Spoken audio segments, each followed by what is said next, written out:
दोस्तों आज की कहानी एक नई बहू की है जिसकी सास 1 साल पहले ख़त्म हो जाती है और घर में सिर्फ ससुर और उसका पति रह जाता है। तो चलते हैं आज की अपनी कहानी पर। घर की नई नवेली इकलौती बहू एक प्राइवेट बैंक में बड़े ओहदे पर थी। उसकी सास तकरीबन 1 साल पहले ही गुजर चुकी थी। घर में बुजुर्ग ससुर और उसके पति के अलावा कोई न था। पति का अपना कारोबार था। पिछले कुछ दिनों से बहू के साथ एक विचित्र बात होती है। बहू जब जल्दी जल्दी घर का काम निपटा कर ऑफिस के लिए निकलती, ठीक उसी वक्त ससुर उसे आवाज़ देते और कहते, बहू मेरा चश्मा साफ कर देती, मुझे देती जा। लगातार ऑफिस के लिए निकलते समय बहू के साथ यही होता। काम के दबाव और देर होने के कारण कभी कभी बहू मन ही मन झल्ला जाती, लेकिन फिर भी अपने ससुर को कुछ बोल नहीं पाती।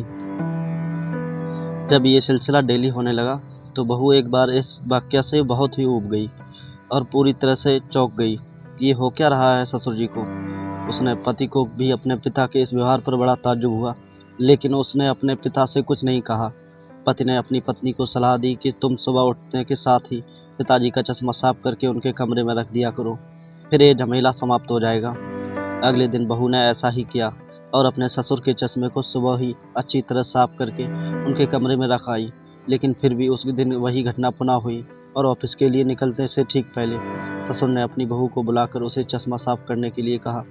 बहू गुस्से में लाल हो गई, लेकिन उसके पास कोई चारा नहीं था। बहू के लाख उपायों के बावजूद भी ससुर ने मुझे ऑफिस जाने से पहले नहीं टोकना बंद नहीं किया और ना ही उसने ये आवाज़ देना छोड़ा। धीरे धीरे समय बीतता गया और ऐसे ही कुछ वर्ष निकल गए। अब बहू पहले से बहुत कुछ बदल चुकी थी। धीरे धीरे उसने अपने ससुर की बातों को नज़रअंदाज करना सीख लिया और फिर ऐसा भी वक्त चला आया जब बहू अपने ससुर को बिल्कुल अनसुना करने लगी। ससुर के कुछ बोलने पर वह कोई प्रतिक्रिया नहीं देती और बिल्कुल खामोशी से अपने काम में मस्ती रहती। गुजरते वक्त के साथ ही एक दिन बेचारे बुजुर्ग ससुर भी गुजर गए। समय का पहिया वहाँ रुकने वाला तो था नहीं, वो घूमता रहा। छुट्टी का एक दिन था। अचानक बहू के मन में घर की साफ सफाई का ख्याल आया। वो अपने घर की सफाई में जुट गई। तभी सफाई के दौरान मृत ससुर की डायरी उसके हाथ लग गई। बहू ने जब अपने ससुर की डायरी को पलटना शुरू किया तो उसके पन्ने पर लिखा था, दिनांक 26/10/19। आज के इस भागदौड़ और बेहतर तनाव व संघर्ष भरी जिंदगी में घर से निकलते समय बच्चे अक्सर बड़ों का आशीर्वाद लेना भूल जाते हैं, जबकि बुजुर्ग का यही आशीर्वाद मुश्किल समय में उनके लिए ढाल का काम करता है। बस इसीलिए जब तुम चश्मा साफ कर मुझे देने के लिए झुकती थी तो मैं मन ही मन अपना हाथ तुम्हारे सिर पर रख देता था, क्योंकि मरने से पहले तुम्हारी सास ने मुझे कहा था कि बहू को अपनी बेटी की तरह प्यार से रखना और उसे ये कभी मत महसूस होने देना कि वो अपने ससुराल में है और हम उसके माँ बाप नहीं हैं। उसकी छोटी मोटी गलतियों को उसकी नादानी समझकर माफ़ कर देना। वैसे मेरा आशीष सदा तुम्हारे साथ है बेटा। डायरी पढ़कर बहू फूट फूट कर रोने लगी। आज उसके ससुर को गुजरे ठीक 2 साल से ज़्यादा समय बीत चुका है, लेकिन फिर भी वो रोज़ घर से बाहर निकलते समय अपने ससुर का चश्मा साफ कर उसके टेबल पर रख दिया करती है।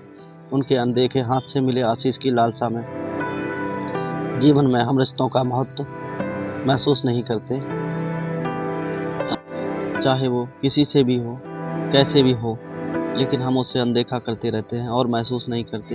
हम तब महसूस करते हैं जब वो इंसान हमारे पास नहीं होता है। दोस्तों, कहानी पसंद आई हो तो लाइक शेयर सब्सक्राइब करना ना भूलें और हमें कमेंट में ज़रूर बताएं कि ये कहानी आपको कैसी लगी। जय श्री राम दोस्तों।